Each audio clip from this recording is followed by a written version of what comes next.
You are now listening to the Vegan Stuff podcast with Caavakushi. Hosting this podcast today are our two AI hosts, Sam and Kim. If you simply can't get enough of us, go to caavakushi.com and sign up for our vegan newsletter and get our free 7-day high-protein vegan meal plan. And we also have some good news. We will be releasing our first ever cookbook pretty soon, so stay tuned. Hey, don't forget to follow us on our socials too. Hello and welcome back to The Deep Dive. Today we are shifting gears a little bit. We're stepping into a specific lane for a very special edition of the show. We are. We're presenting this deep dive as a special feature for the Vegan Stuff with Caavakushi podcast. I'm Sam. And I'm Kim. It is a real pleasure to be here for this one. Now, usually, we cast a pretty wide net with our topics. We try to grab everyone from the casual observer to the, diehard fan. Right. But today, because this is the Vegan Stuff with Caavakushi edition, we are narrowing the aperture. We're speaking directly to a vegan audience, or at least from a strictly vegan perspective. That's right. So we're not going to spend the next hour trying to convince you that animals are sentient or that factory farming is a bad thing. No. We're operating on the assumption that you, the listener, you're already there. You're on the team. You get it. You understand that animals aren't ingredients. Exactly. This is kind of a safe space for the plant-based, if you will. The goal here isn't debate, it's exploration. We want to look at how a really high-profile life navigates the ethics that we all share. Yeah, and it's celebratory, it's compassionate, and honestly, looking at the research we've done, it is packed with some profound psychological insights that go way beyond just, what's for dinner. It really is. We've got a massive stack of sources today. We've pulled from interviews with Switch for Good, Mercy for Animals, magazines like Kerrang! And Rolling Stone op-eds, and of course, Moby's own extensive video essays and his YouTube channel. And obviously the subject is Moby. Richard Melville Hall, the king of techno. The guy who sold, 20 million albums? At least. The man who made Play, which I am pretty sure was legally required to be playing in every single coffee shop in the world in 1999. It was absolutely ubiquitous. But we're not here to break down the sampling techniques on porcelain. We're here to look at the man behind the music, and specifically the man behind that massive vegan for life tattoo on his neck.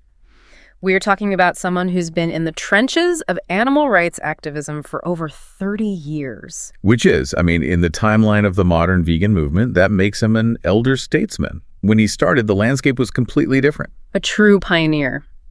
And our mission today is to explore the architecture of his activism. How does his career, his struggle with addiction, his punk rock roots, and his spiritual philosophy, how does it all intertwine with the fight for animal rights?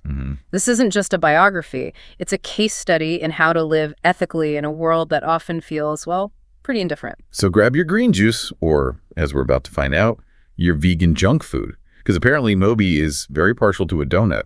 And let's unpack this. I want to start with the origin story, because I think there's this tendency in the movement to put long-term activists on a pedestal, right? Totally. You assume they just emerged from the womb with a kale smoothie in one hand and a protest sign in the other. The natural herbivore myth. Exactly. The idea that they just never had the taste for meat.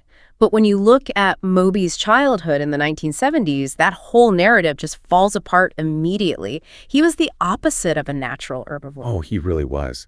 His mother was what he calls a suburban hippie in Connecticut. She was trying to do the right thing, offering him tofu, brown rice, very 70s health food. And Moby's reaction, he revolted. He practically declared war on the health food. He threatened to call child welfare services. Can you imagine? He literally told his mother, if you make me eat tofu again, I am calling the authorities. That is hilarious, but it's also so telling. He just wanted to be normal. He wanted the standard American diet. The SAD diet, as they call it. He actually lists his favorite childhood meal, and it's such a fascinating snapshot of the 1970s palate. Meatloaf with bacon and ketchup. Of course, a total salt and fat bomb. Egg noodles. And this is the detail that really gets me. Iceberg lettuce with cold Italian dressing. Oh, that's such a specific sensory memory. You can just feel the crunch of that waterlogged lettuce and the tang of the cheap dressing. And cucumbers. That was his happy place. He talks about going to McDonald's in Norwalk, Connecticut in 1970. He ordered a hamburger, fries, and a chocolate shake, and he remembers being genuinely vexed-like, confused, and angry that he couldn't eat that exact meal 3 times a day. I think this is a really important place for us to start. It just validates the fact that vegans are made, not born. Yeah. Moby wasn't chemically averse to meat or anything. Not at all. He was culturally conditioned to crave it. Yeah. He associated that junk food with comfort, with reward, and, with normalcy. It was aspirational for him, too. You have to remember he grew up relatively poor in Darien, Connecticut, which is an incredibly wealthy town. Right. So for him, eating at McDonald's or having that normal American food was a way to fit in with the kids who had money. That class element is so crucial. If the rich kids are all eating burgers, then the burger becomes a status symbol. Tofu, on the other hand, looks like poverty or just weirdness. So he had every social and biological incentive to just keep eating meat. So the big question is, how do we get from a kid threatening to call the cops over tofu to a man tattooing animal rights down his arms? What breaks that conditioning? It starts, as it almost always does, with a bridge, an empathy bridge. And for Moby, that bridge was a cat named Tucker. This story is heavy, but it's clearly the pivot point of his entire life. Moby is 10 years old. He's walking past the town dump in Darien. A pretty bleak setting for a life-changing revelation. It is. He hears a noise coming from a cardboard box. He opens it, and it's just a horror show. A litter of kittens, but 3 of them are already dead. Oh, God, that's the kind of thing that just traumatizes a kid. But there's one left, barely alive. Tiny eyes barely open. Moby scoops him up, runs home, and he, his mom, and their dachshund George spend the next few weeks nursing this tiny kitten back to health. And I want to pause on that word, nursing. There is a massive psychological difference between, say, buying a healthy pet from a breeder and saving a life that is literally fading in your hands. Oh, absolutely. When you nurse a creature back to health, you become invested in its survival in this really primal way. Yep. You become its protector. And that bond became absolute. Tucker wasn't just a pet. Moby says he was his best friend. He says he loved Tucker more than he loved any human. But here's the fascinating part, and this is where we get into what Moby calls the phrenological paradox. Even with this profound, deep love for Tucker, Moby didn't stop eating meat. He went right back to the meatloaf. Let's really dig into this phrenological paradox concept because I think it's a brilliant way to visualize cognitive dissonance. It's perfect. So phrenology is that, debunked Victorian pseudoscience where they thought the bumps on your skull dictated your personality. Moby uses it as a metaphor for the architecture of his own brain at the time. He actually visualized a physical wall. Exactly. He says it felt like there was a literal wall constructed of brick and mortar running right down the center of his brain. On one side of this wall was the good person sector. This side loved animals. It loved Tucker. It appreciated their grace, their innocence. If he saw someone kick a dog, this side of his brain would just fly into a rage. That's the side that tells us we're compassionate beings. Right. But on the other side of that wall was the appetite sector, the side that loved Burger King, pepperoni pizza, and bacon. And the entire function of the wall was just to ensure that those two sides never, ever met. They never exchanged notes. So it's not just that he was being hypocritical, it's that his brain had constructed this elaborate defense mechanism to prevent him from even feeling the hypocrisy. Precisely. Cognitive dissonance is that uncomfortable feeling when your actions don't match your beliefs. The phrenological paradox is the mental structure that prevents the dissonance from ever occurring. As long as that wall is up, you can pet the cat and eat the cow at the same time without any mental friction whatsoever. And he points out that this isn't just his own individual failing, it's a societal construct. Everyone he knew had this wall. Everyone. His teachers, his friends, the people on TV.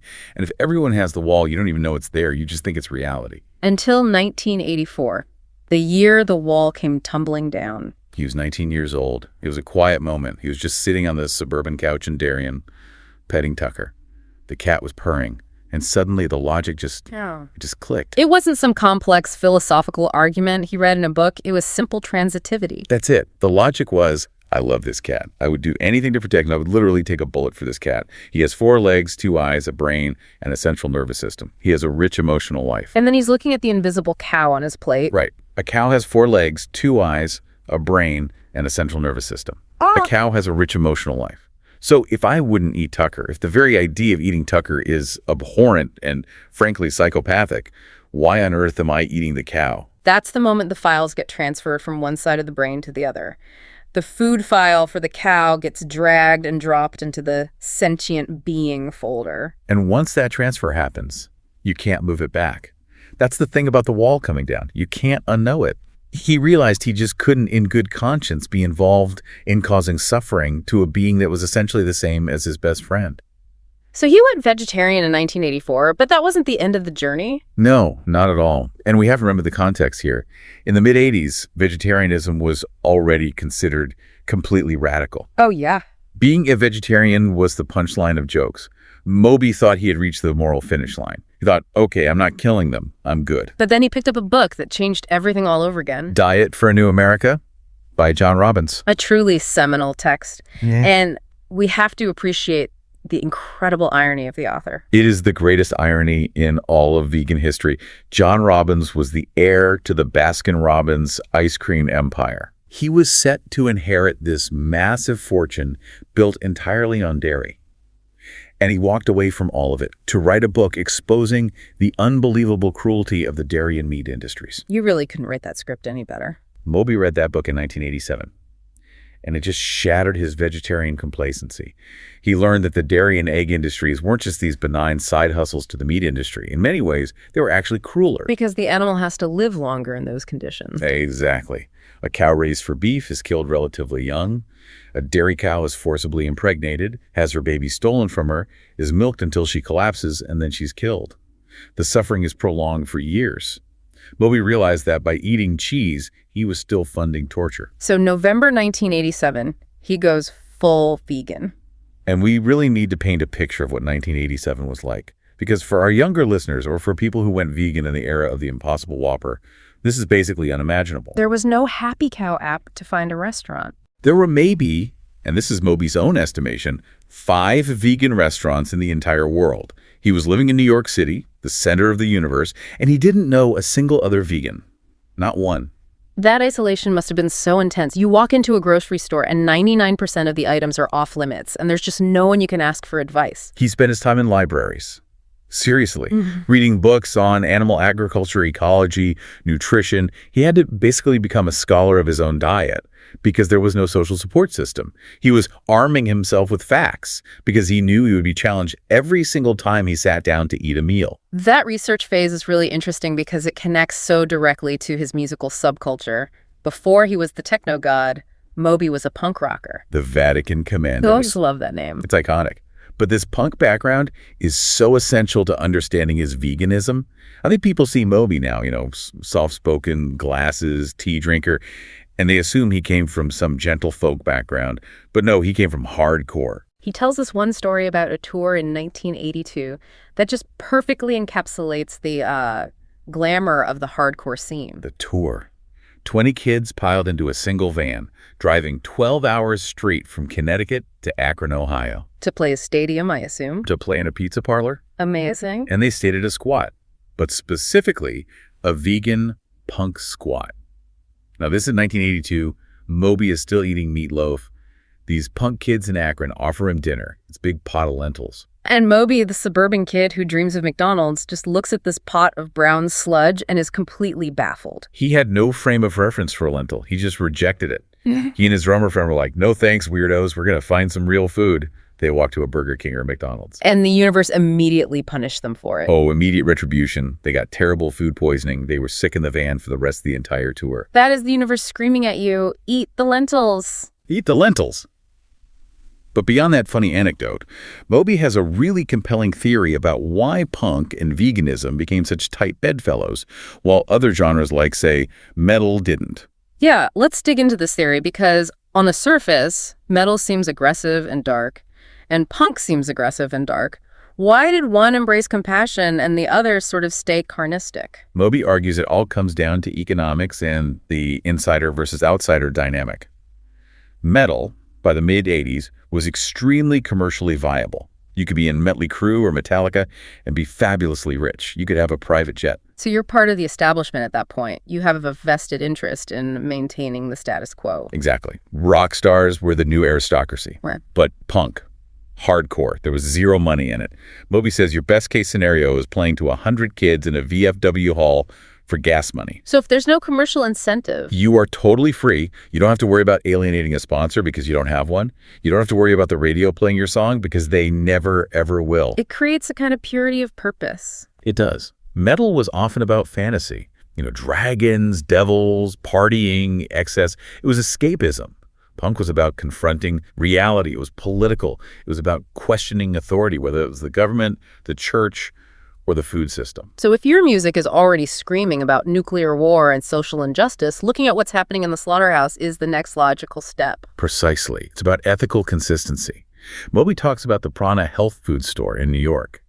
This wasn't some sleek Whole Foods. It was a dusty, chaotic shop run by an old hippie with a cat sleeping on the bulk beans. I can smell that store. It smells like patchouli and dust. But you'd walk in there, and who would you see? You'd see the toughest guys in New York, the Cro-Mags, Youth of Today, Rob Zombie. All these guys with tattoos and combat boots, and they're buying nutritional yeast and soy milk. It totally flips the script on what tough looks like. In that scene, being tough meant having the discipline to live by a moral code. And that DIY anti-profit ethos has stuck with Moby his entire life. Look at his recent film project, punk rock vegan movie. Which is a great title. No ambiguity there. He directed it, he shot a lot of it on his phone, and the whole thing cost $80,000.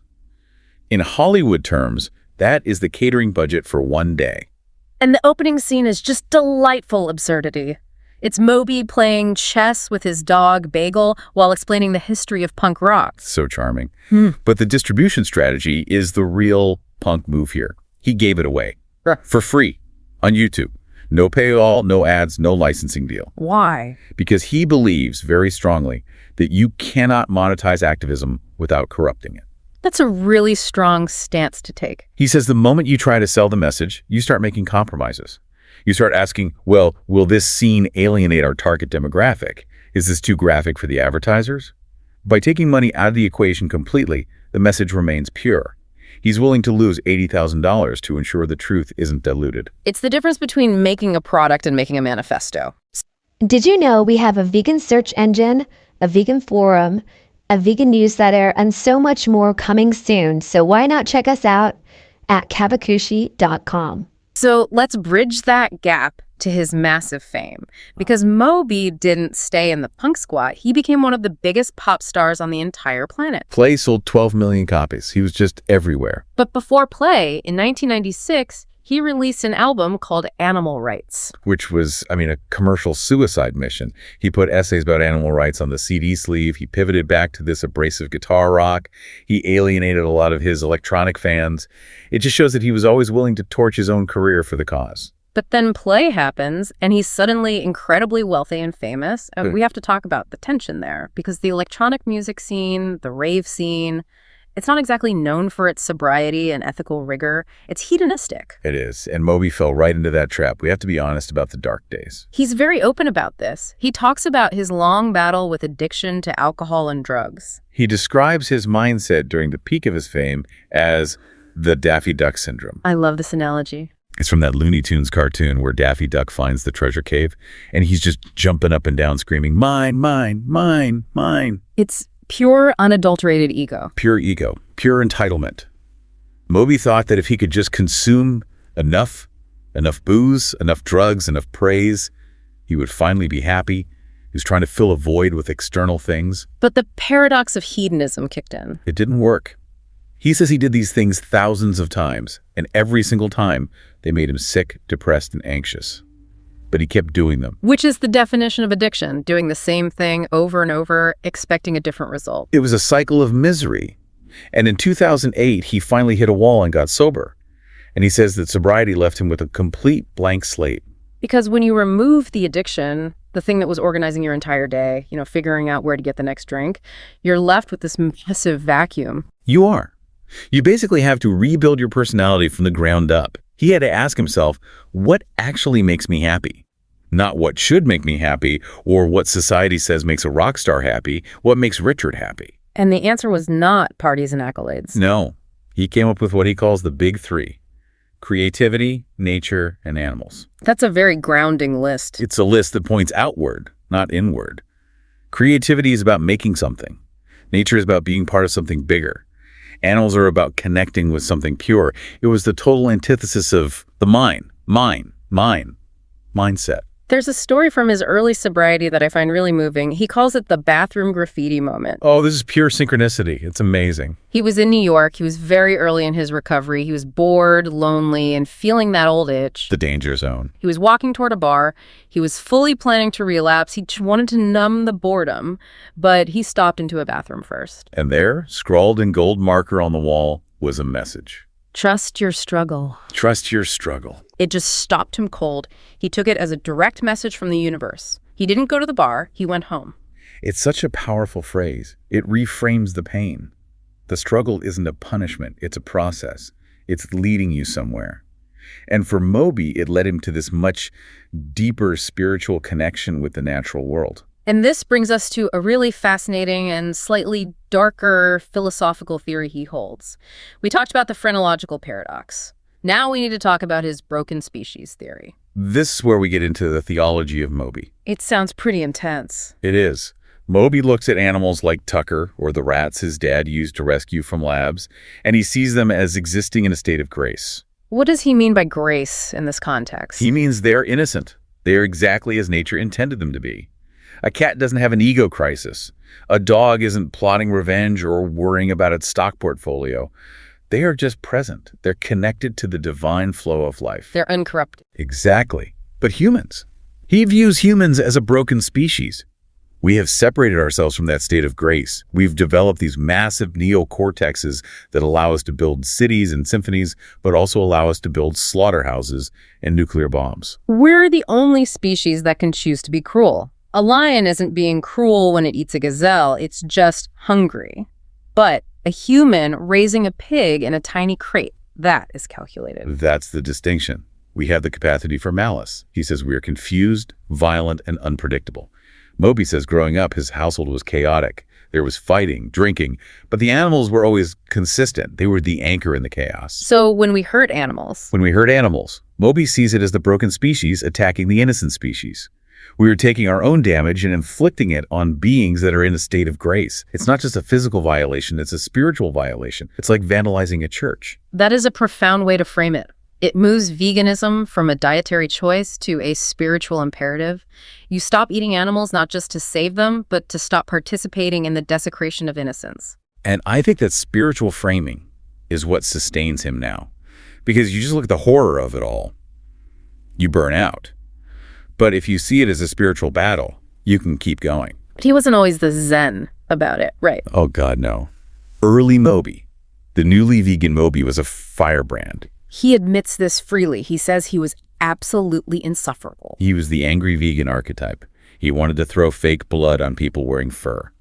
He wanted to burn down fur stores. He wanted to scream at his friends for eating burgers. I think a lot of us can relate to that phase. You'll learn the truth, you're horrified, and you feel like everyone else is just sleepwalking. You want to shake them awake. But Moby learned a hard lesson, which is that yelling at people doesn't wake them up. No. It just makes them lock the door. Right. If you scream at a friend during dinner, they don't stop eating meat. They just stop having dinner with you. Exactly. He realized that his anger was performative. It made him feel righteous, but he didn't actually save a single animal. So he had to pivot from anger to strategy. He calls this effective activism. He asked himself a simple but brutal question. Do I want to be right, or do I want to be effective? If the goal is to reduce suffering, then I have to be someone that people actually want to listen to. Attraction, not promotion. That's the Alcoholics Anonymous slogan, and he applies it directly to veganism. Be a happy, healthy, thriving vegan. Be glowing. Be kind. Make people look at you and say, I want whatever he has. And this philosophy boasts Little Pine, his restaurant in Silver Lake. This is such a perfect example of strategic activism. He didn't open a restaurant to preach at people. He opened a beautiful space. Candlelight, gorgeous design, an amazing wine list. And the food wasn't, rabbit food. No, it was rich, decadent pasta, comfort food. He wanted non-vegans to come in on a date, have an incredible meal, and then realize, wait, I just had the best dinner of my life and nothing had to die for it. It just shatters the stereotype of deprivation. And, true to his form, he donated 100% of the restaurant's proceeds to animal charities. 100%. Not just the profit margin. 100% of the profits. He didn't take a salary. He didn't take a cut. He basically used the restaurant as a funnel to move money from wealthy Silver Lake diners to underfunded animal sanctuaries. It's Robin Hood activism. Even with all this strategy, though, he still gets frustrated by the logic of the world. He brings up this comparison regarding the FBI that is really stark. This is the serial killer profile argument. It cuts deep. Yeah, walk us through it. So Moby points out that when the FBI is profiling a psychopath or a serial killer, they look for the McDonald triad. One of the key indicators is cruelty to animals in childhood. Right. If a kid tortures a cat, that is a massive red flag that they are deeply disturbed. Society accepts this completely. We all agree that hurting an animal is a sign of mental illness. But Moby asks, what about the slaughterhouse worker? The person whose job it is to kill 2,000 pigs a day. Society calls that person an essential worker. Society pays that person. We have created a system where an act is considered psychopathic if you do it for free in your backyard, but it's economic productivity if you do it for a wage inside a factory. It just exposes the total schizophrenia of our moral code. It does. Moby argues that we have built an entire economy that relies on induced sociopathy. We pay people to suppress their empathy. We pay them to do the very thing that in any other context would get them institutionalized. That is a heavy realization. It's not just about hypocrisy. It's about a fundamental break in our definition of sanity. And that's what he's fighting against. He's trying to heal that break. So looking forward, Moby has been at this for 35 years. Does he actually have hope? Because the numbers are... well, they're grim. We kill more animals now than ever before. He is a pragmatic optimist. He admits the data is terrifying. But he looks at history. He's obsessed with the arc of the moral universe. He brings up the end of slavery and the fall of the Soviet Union. He does. And critics might say, well, you can't compare slavery to animal agriculture. But Moby's point is that he isn't comparing the victims. He's comparing the systems and the mindsets. Oh, so? He points out that for centuries, slavery was the economic engine of the world. It was too big to fail. People couldn't imagine an economy without it. It was normalized. It was defended by the church and the state. Just like animal agriculture is today. Exactly. And then it ended. It took a war, it took struggle, but the impossible happened. He looks at the Berlin Wall. In 1988, if you said the Soviet Union would dissolve without a nuclear war, you'd be laughed out of the room. In 1989, the wall came down. Change happens slowly and then all at once. That is his mantra. He believes we are approaching a tipping point. And not just because of ethics. Because of the environment. This is the ultimatum. Moby cites the hard data constantly. Animal agriculture is responsible for 18% of greenhouse gas emissions. That's more than all transportation combined. It is the leading cause of deforestation. And antibiotic resistance. 80% of the antibiotics produced in the U.S. are fed to farm animals. We are breeding superbugs that could wipe us out. So his argument is, we will go vegan, not necessarily because we all become nicer, but because we want to survive. Adapt or die. He says the planet is giving us a final warning. We can stop destroying our home with our diet, or the home will evict us. It's a very practical kind of hope. He even mentioned that the political winds might be shifting, however slowly. He tells a story about Cory Booker. Senator Cory Booker, yeah. The day after Booker was elected to the Senate, he called Moby. Can you imagine getting that phone call? Hello, Moby, it's the U.S. Senator from New Jersey. And Booker didn't ask for campaign money. She asked, what can we do to help animals? That shows you that the conversation is finally reaching the corridors of power. It's slow, but it's happening. So while he waits for the world to catch up, how is Moby living his life now? He seems to have really retreated from the celebrity circus. He's living like a monk. A techno monk in Los Angeles. He mentions he doesn't date. No. He says he hasn't been on a date in years. He's celibate. He's sober. He focuses entirely on his work and his activism. It's an almost ascetic lifestyle. It is. He feels that he spent the first half of his life chasing pleasure, and it almost killed him. Now he finds meaning in service. And his diet seems to reflect that discipline. Oh, it's intense. He aims to eat 20 to 30 different plants a day. I'm happy if I get a salad. 30 plants. He's doing these smoothies with dandelion greens, berries, nuts, seeds. He views food as fuel for the fight. He needs to be healthy so he can be useful. And he limits his exposure to the madness of the internet. 10 minutes of social media a day. That's it. That is the healthiest thing I have heard this entire deep dive. He posts his updates, he checks the news, and then he gets out. He refuses to let the algorithm rot his brain. And we have to circle back to the tattoos, because he didn't just stop with the neck tattoo. No. He has vegan for life in massive block letters on his neck. He has animal on one arm and rights on the other. Why the neck? That is a definitive job stopper. That's the point. He jokes that since he's been vegan for 30 years, doesn't have a real job, and doesn't date, he wanted to look like an ex-con. To make sure he never gets tempted to go work at a bank. Exactly. It's a burn-the-ship strategy. Yeah. When you tattoo your beliefs on your neck, you can't be a closet meat eater. You can't wake up in a bad mood and decide to order a steak. You are branded.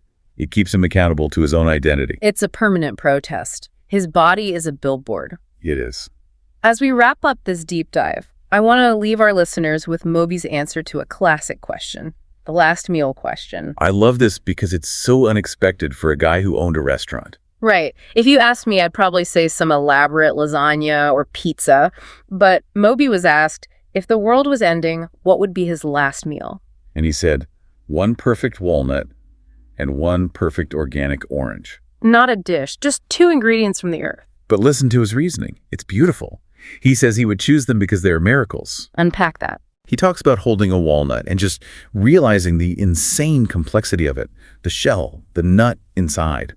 The fact that the earth took water, dirt, sunlight, and DNA and constructed this perfect, self-contained package of nutrition and flavor. It's an appreciation of the given versus the made. Yes.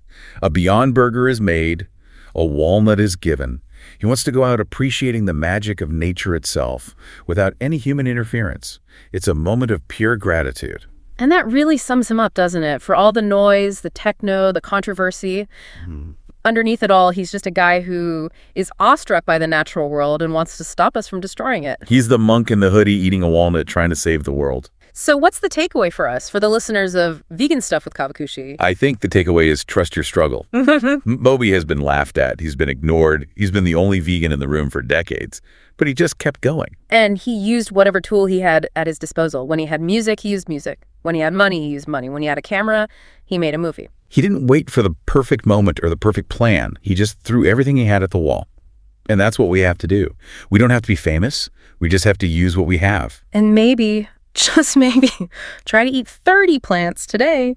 Or at least start with the walnut. If you want to dive deeper into Moby's work, I highly recommend watching Punk Rock Vegan Movie. It is free on YouTube. It is funny, it is educational, and it features a very, very cute dog. And check out his new album, Always Centered at Night. It features some incredible vocalists, and it really carries that spirit of collaboration. Thank you so much for joining us on this special edition of The Deep Dive. Keep fighting the good fight. And let's hope lettuce meet again soon. Oh, no, that was... Actually, I'll let that one slide. It was pretty good. Success. Bye, everyone. Thanks for listening. We hope you liked this episode. If you did, we'd really appreciate it if you could give us 5 stars on whatever platform you're listening to this podcast on.